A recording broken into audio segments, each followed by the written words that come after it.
Welcome to Montreal, Canada, where Revo starts on pole from Chris Cornwell and Casper LeBeau. UK Ball starts fourth from Nico Palomino and Puff. Linus Eriksson is seventh from Kazuki Sims Takahana and Marcus Nelson. Then comes Charles Hernandez, Devin Butler, Onkro Ezra, and the 21 of Matthew Hart. Darren Sparks needs to get some points on the board someday, followed by Hudson and Chaclerc. Then comes Versio, Ocampo, teammate, your boy, and Nunez Garcia, the top 20. Behind them comes Zygmunt, Labanton, teammate Bogdasov, and David 12. The 12th round of the ERL Formula E World Series takes us to Montreal, Canada, where Revo can win the championship as all 5 lights go on.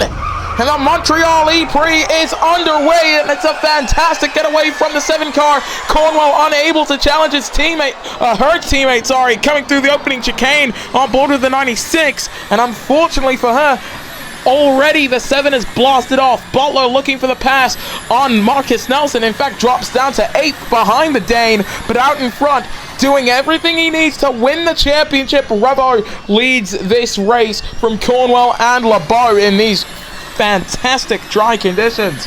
The practice sessions and oh wow! Oh dear! That was Matthew Hart. Sparks is out of this race as well. We saw him on the catch fence, but we have to pray for Matthew Hart there. He got raptured. Holy sh... Wow. Last season, Kuro race car at this very racetrack as we go green again. Lost Remy LeBeau from their seat full season. In fact, Matthew Hart filled in for him that season to clear out till the end of the championship in season 28 due to an incident on the opening lap. It was wet conditions then, it's dry conditions now, but still flying up into the air. He barreled over the catch fences. In fact, I think he went into the trees. I don't know if we'll see the Scotsman again, as that's very close to the wall for Linus Eriksson, and that's wide off the track and out of the race for Charles Hernandez. Hernandez out of this race, and oh, spinning down the road is Dominic Hudson, and he's out too, got collected in the tie driver's crash. And for the second lap running, we've got a yellow. Hernandez just made a very simple error there. Hudson unfortunately had nowhere to go because he was at the mercy of Hernandez's own physics. Mediums going on for Chris Cornwell there as UK Ball follows her in. Revo now with the fastest lap on the 3rd lap with 14 laps to go. Coming out of the pits then for Chris. I don't know where she's going to come out. Is she in front of Eriksson? She is, so that's 7th for the English woman coming through the opening few chicanes. The opening corner, sorry. Eriksson having to fend off the Japanese driver of Kazuki Sims right behind. We were right on board with the 11. Coming up the hill. I don't think that's going to be too much of an issue, though. Here comes Onkro Ezra in that 47. Going through the chicane, he goes off the road, so does Sims, and they're both out of this race, both spinning down the straight, spinning back onto the track forwards then for Sims, and the Japanese driver is out with the Nigerian, and Revo, who will be partnered by Onkro Ezra for the World 500, is down in pit lane. LeBeau comes in, Palomino could take the lead, but look at the state of his tyres, he is now in front as we go on to lap 4. The cautions are ending. Cornwell coming through that final chicane then. We're green again. And she is far behind that number 7 car. But it's fresh softs for that 7. Grip seems to be at a premium here. Puff started this race in 6th with Citroen version, by the way. It was a fantastic qualifying effort from the 9. Looks like he's about to get back up the order. But here comes the 7 instead. But we're not looking at that. Labanton and Butler have been involved in an incident, and they're both out of this race. Your boy is out too after colliding with the Honda. 3 cars out on lap 4. For Revo, that could have been a pass. Not just for second, but for the lead as well. It doesn't matter because he pitted before the 2 drivers in front of him. Already down to 15 here in Montreal, Canada.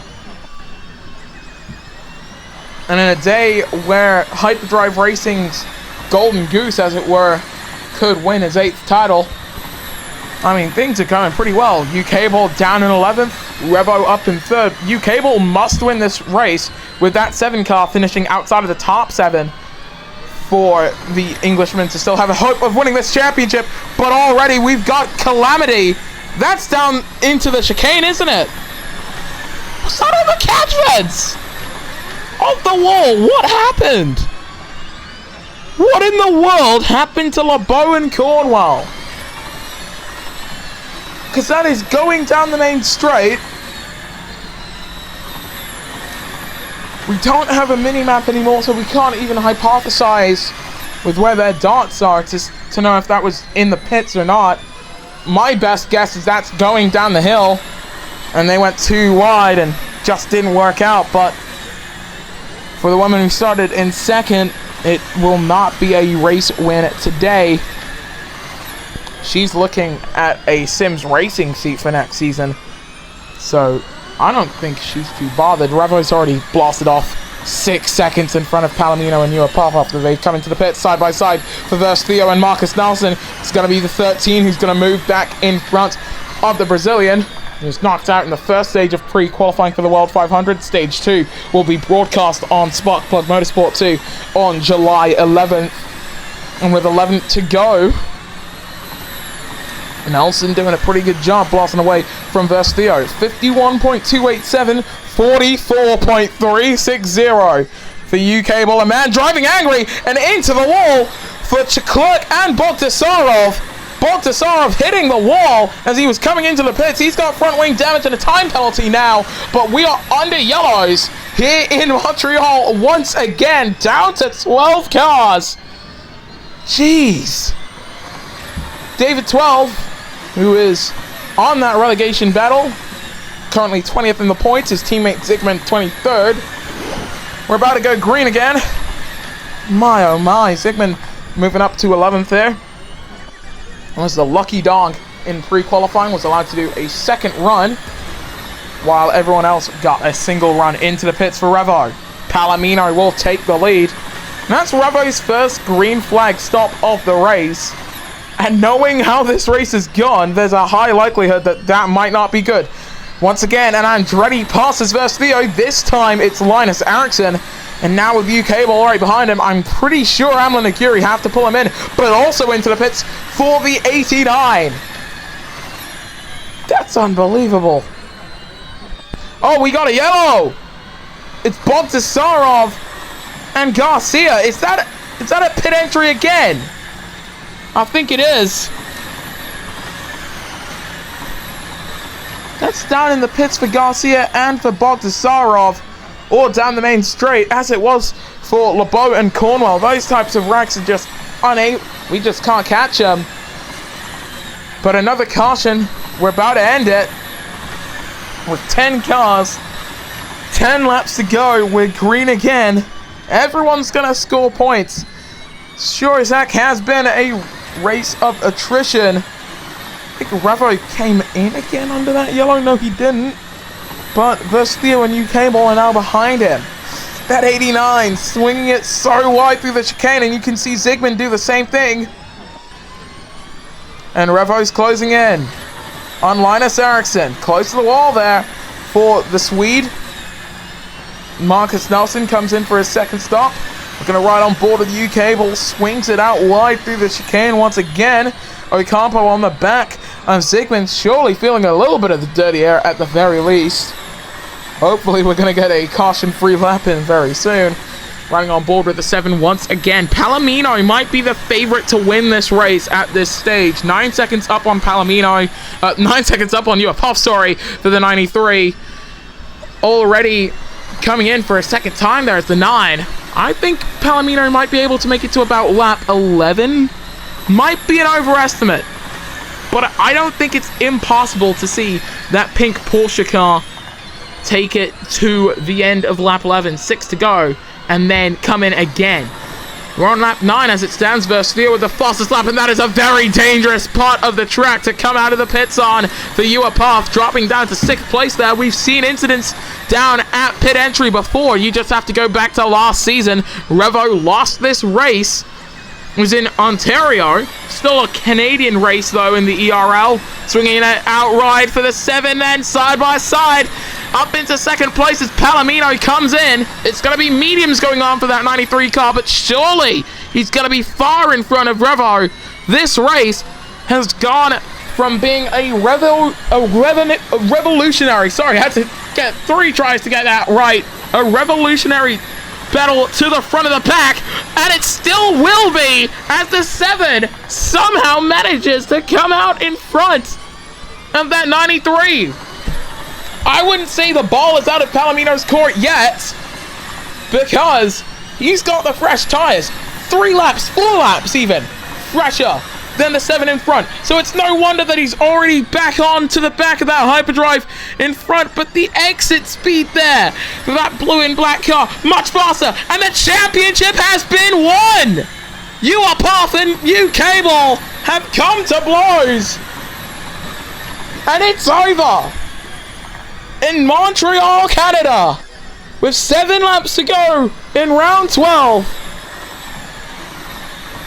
We still have Melbourne, Lagos, and Abuja to go after this.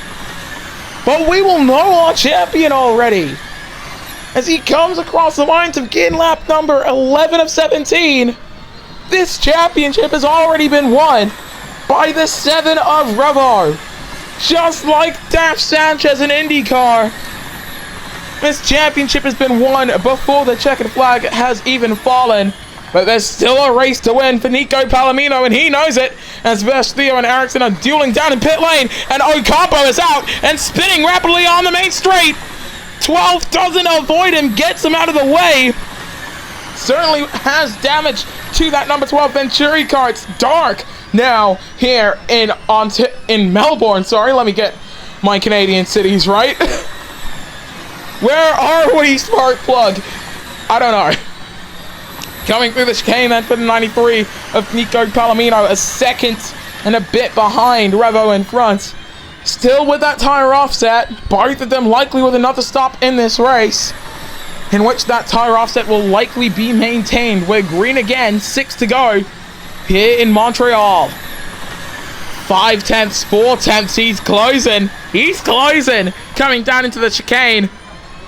But just lifting to make sure he doesn't hit the back of the hyperdrive in front is that 93 of Nico Palomino. The closing rate of these cars greatly improved season on season, and that has shown itself to be a little bit of a problem in recent races. On board with the 93 of Nico Palomino.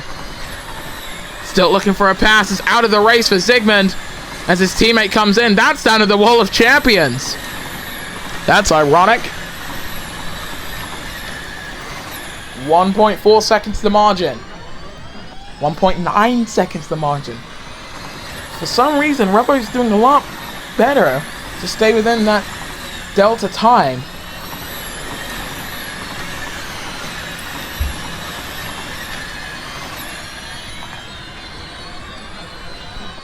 And with 5 to go, as these cautions are about to end, staring down at a man who's now an 8-time ERL Formula E World Series champion. We're green again, and surely Hyperdrive will be calling in that man in the 7. Yes, into the pits then for Revo. Nico Palomino will inherit the race lead. This is likely going to be, though, the in-lap for Nico. He needs this to be one of the fastest laps we've seen all day.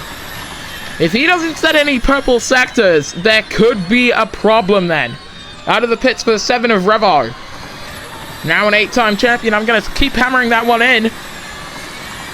And he'll come out in free air with David 12 about 4 seconds behind. Make that 2 seconds behind. And versus Theo about 11 seconds up the road. It's a 25-second deficit now. The 7 is closing in to that 93. So surely this is when he comes in. No, staying out for lap 14 of 17. A track limits warning for David 12 behind, though. on his own. That's very clumsy. The man who debuted in season 27 with a top 5 finish, in fact. Verse Theo's looking very pretty up in 3rd place with 3 laps to go. Porsche cannot leave their pit stop too much later, though. With 3 laps to go, 38% on those mediums. 33%, in fact. Sorry, I read it wrong.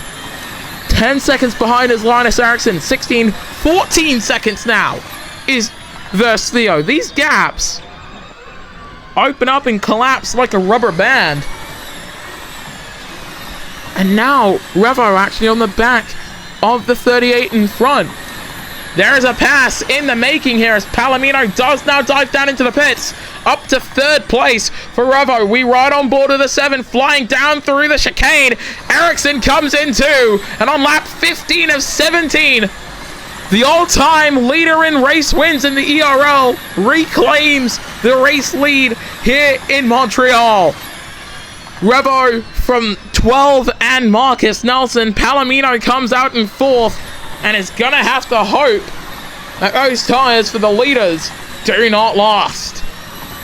But we saw 4 laps on the mediums seems to be possible. We don't know about 5 on the mediums, let alone 5 on a set of softs, because that's what Marcus Nelson is trying to do, and he is hustling that BMW I Andretti to what seems to be the checkered flag here.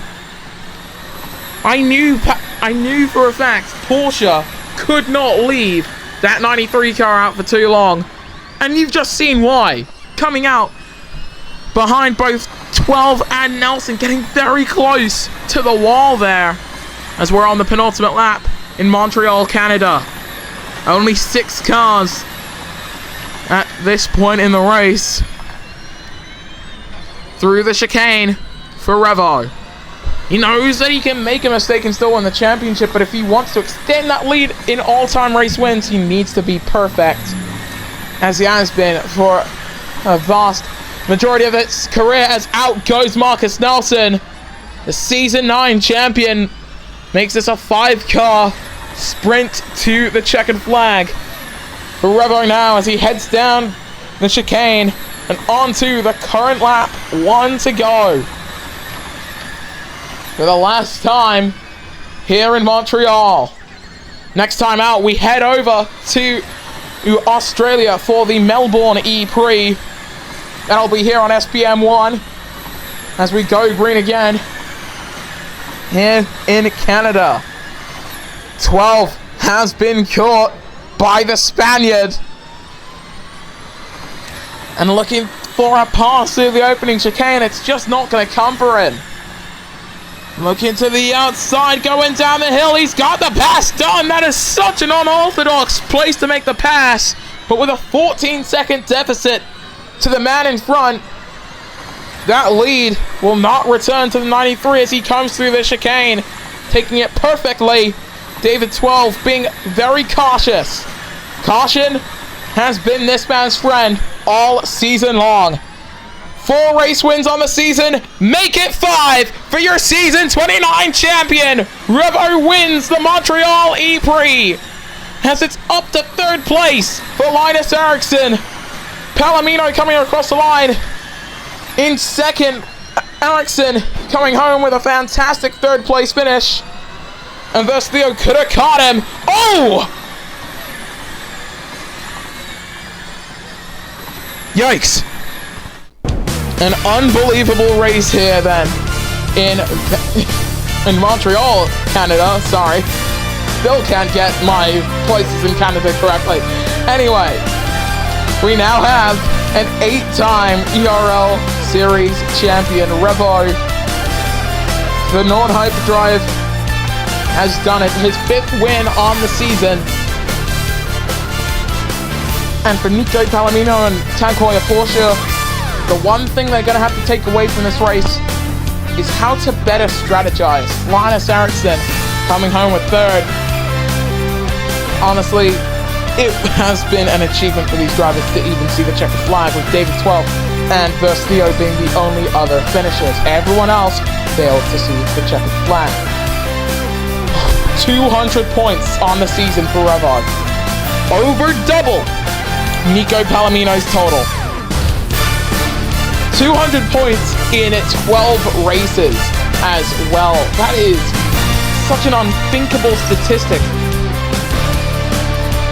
Just trying to calculate it off the top of my head. You would have to win 8 races in a row to perfectly do what Revo's just done. To do that in 12 races seems still unimaginable, and yet he's done that to take home his 8th and quite possibly most dominant ERL Series championship. Currently, the battle for second seems to be raging between Palomino, U-Cable, Chris Cornwell, and Linus Eriksson, with Cornwell being quite a ways behind Eriksson. Cornwell themselves, followed by Kazuki Sims and Charles Hernandez. Nunez Garcia in 8th from Versio, who's tied on points with Sebastian Ocampo. It is very late at night as I record this. I'm twisting up my words all the time. Casper Lebow still down in 11th, followed by Countryman, your boy, and Lars Clerk. Then comes Devin Butler, Dominic Hudson, Matthew Hart, who we sincerely hope is okay after that wreck on the opening lap. Marcus Nelson, Oinkro Ezra, Euro Puff, Darryl Bogdasarov, David 12, Gabriella Barton, Zygmunt, and Darren Sparks, with Zygmunt and Sparks being in that relegation battle. This is probably going to be somewhat funny to see heading into the Melbourne E3. Nord Hyperdrive lead the Constructors' Championship, but Revo himself, already the champion of this season, could just be leading the championship for the Constructors by himself. That is unbelievable to imagine. TAG Heuer Porsche now pull away in second in the championship, followed by Logitech Power Motorsport and BMW Andretti. Sims Triple 8 TGR round out the 100 Club, followed by Next TV TCR and K-Road Race Co. Citroen version R8 from Mercedes EQ and Amla Nagiri. Then comes Honda Racing Team, Venturi Racing on 28 points, rounding out the 12 Constructors. Can you believe that we have 3 rounds to go and the fight for the Drivers' Championship is already over? 5 wins, 3 podiums on the season. He scored points in every round. In fact, round 3, his lowest score, and it was only a single point. Meanwhile, the man second in points, a single win, 3 podiums as well, 2 non-finishes, and 4 non-scores. That is just the consistency of your 8-time series champion. The World 500 on July 11th for the pre-qualifying on SPM2, July 12th for the qualifying here on SPM1, with the main 31 lap affair being broadcast live here on Sparkplug Motorsport 1 at 1 p.m. on July 13th. It's gonna be absolutely insane, as was today's race. Thank you so much for watching, and we will see you guys next time then when the Electric Racing League returns.